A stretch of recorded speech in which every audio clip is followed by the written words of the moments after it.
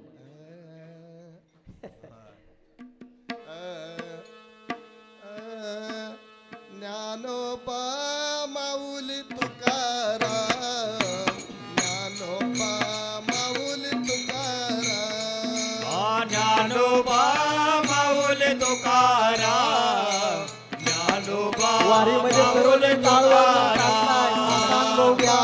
माऊली तुकाराम ज्ञानोबा माऊली तुकाराम ज्ञानोबा माऊली तुकाराम ज्ञानोबा माऊली तुकाराम ज्ञानोबा माऊली तुकाराम एकनाथ नामदेव तुकाराम ज्ञानोबा माऊली तुकाराम एकनाथ नामदेव तुकाराम ज्ञानोबा माऊली तुकाराम एकनाथ नामदेव तुकाराम ज्ञानोबा माऊली तुकाराम एकनाथ नामदेव तुकाराम ज्ञानोबा माऊली तुकाराम ज्ञानोबा माऊली तुकाराम ज्ञानोबा माऊली तुकाराम ज्ञानोबा माऊली तुकाराम ज्ञानोबा माऊली तुकाराम ज्ञानोबा माऊली तुकाराम ज्ञानोबा माऊली तुकाराम निवृत्ती ज्ञानदेव सोपान मुक्ताबाई एकनाथ नामदेव तुकाराम निवृत्ती ज्ञानदेव सोपान मुक्ताबाई एकनाथ नामदेव तुकाराम निवृत्ती ज्ञानदेव सोपान मुक्ताबाई एकनाथ नामदेव तुकाराम निवृत्ती ज्ञानदेव सोपान मुक्ताबाई एकनाथ नामदेव तुकाराम ज्ञानोबा माऊली तुकाराम ज्ञानोबा माऊली तुकाराम ज्ञानोबा माऊली तुकाराम ज्ञानोबा माऊली तुकाराम ज्ञानोबा माऊली तुकाराम ज्ञानोबा माऊली तुकाराम ज्ञानोबा माऊली तुकाराम ज्ञानोबा माऊली तुकाराम माऊली तुकाराम माऊली तुकाराम आता यायचं का नारायणपूरला अजून तिकडच वारीमध्ये थांबायचं थांबायचं का वारीमध्ये मनापासून कोणी म्हणलं नाही येत पण वारीमध्ये कोण सहभागी झालं नाही डोळे बंद केले नाही तो अनुभव घेतला नाही मग कशी वारी घडल कोणी टाळ घेतलं नाही हातामध्ये कोणी पताका घेतल्या नाही कोण विना घेतलं नाही आमच्या काही लोकांनी घागर घेतली नाही तुळशी घेतली नाही सगळे नारायणपूरमध्येच बसून राहिले हा परत एकदा पण वेळ झालाय मनापासून भजन म्हणा तीच वारी घडणार आहे आपण नामस्मरणासाठीच नारायणपूरला येतोय आणि ते जर घडलं नाही तर आपण येऊन काय उपयोग आहे आपल्या जीवनाची वारी व्यर्थ जाईल म्हणून नामस्मरण हे गरजेचं आहे लाजायची काळजी करायची आवश्यकता नाही आपण त्यासाठीच आपण आहोत म्हणून न लाजता असं मधून न उठून जाता मधून उठला तर वारी होणार नाही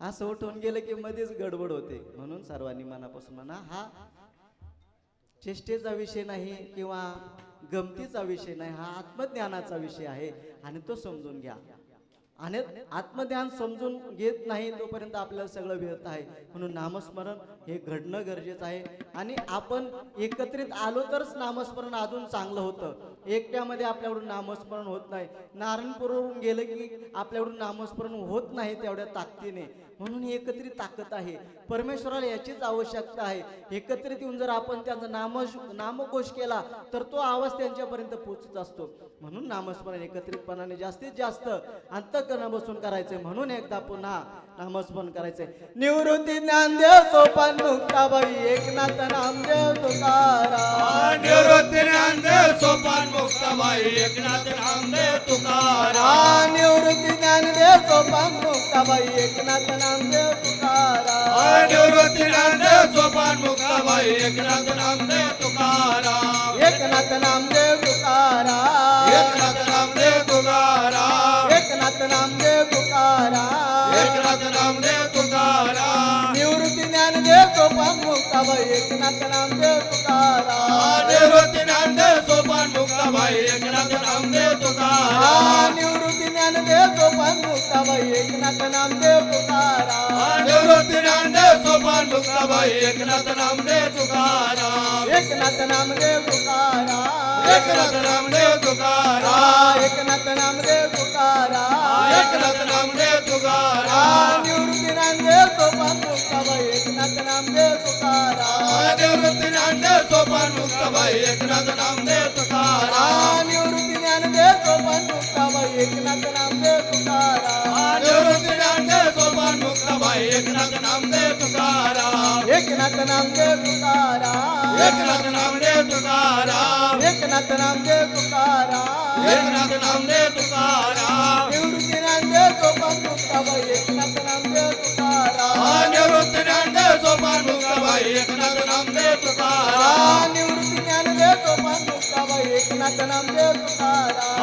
निवृत्ती नामदेव सोपान मुक्ताबाई एकनाथ नामदेव तुकाराम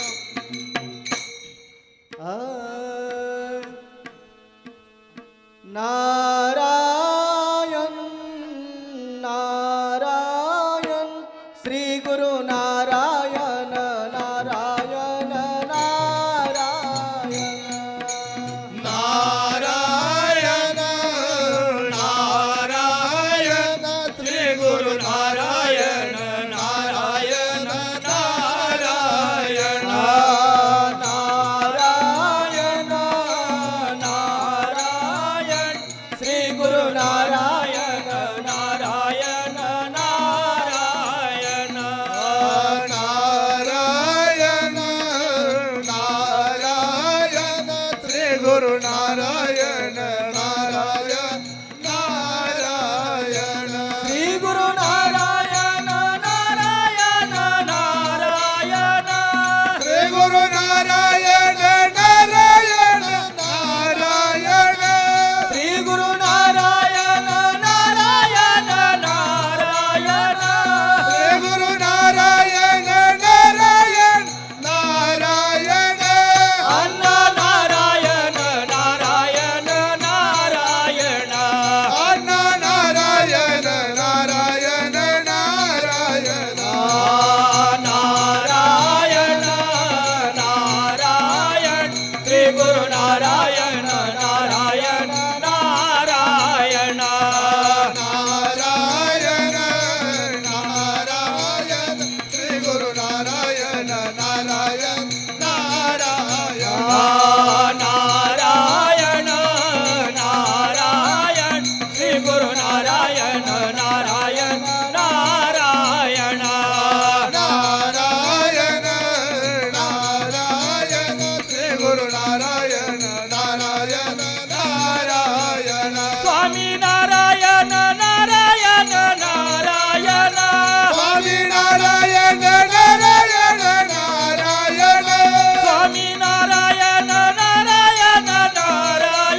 मनापासून म्हणले.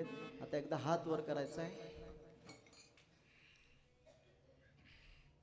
गुरुदेव दत्त, गुरुदेव दत्त, गुरुदेव दत्त, गुरुदेव दत्त, गुरुदेव दत्त, गुरुदेव दत्त. विश्व चैतन्य सद्गुरु नारायण महाराज की जय. विश्व चैतन्य सद्गुरु नारायण महाराज की जय. श्री टेंबे स्वामी महाराज की जय. सर्वांना दत्त महाराजांच्या वतीने अण्णांच्या वतीने मनापासून आशीर्वाद आहे. सर्वांनी मनापासून सेवा करा, मनापासून भक्ती करा आणि त्यातून आपल्या जीवनाला समजून घ्या आणि नामस्मरणामध्ये सतत राहा. आता आरती होईल. आरतीनंतर सर्वांनी माधवगिरी आणि महाप्रसाद घ्यायचा आहे. याची सर्वांनी सूचना समजून घ्या.